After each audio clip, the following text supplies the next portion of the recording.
Kızım,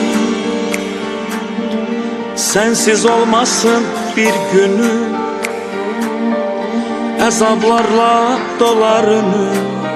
Sənsən mənim ətirli gülüm. Kızım, yeryüzündə gözəller çok, sənə bənzər bir gözəl yok, bir mələk yok. Kızım, kurban olaram sesine, kulak asın nefesine. Sil gözünü, ay yüzünü, gül yüzünü.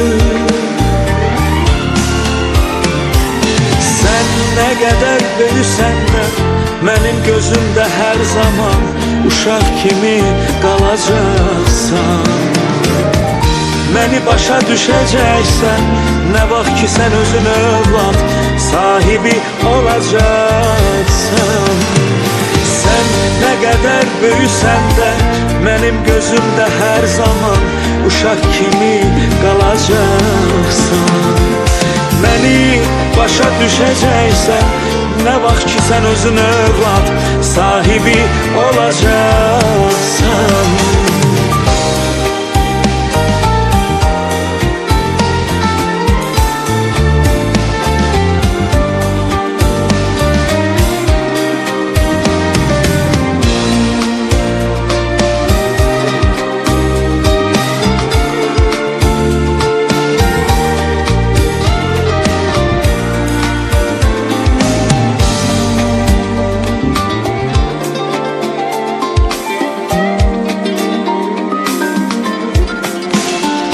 Kızım,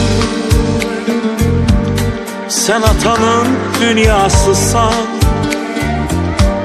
hayatımın mənasısan.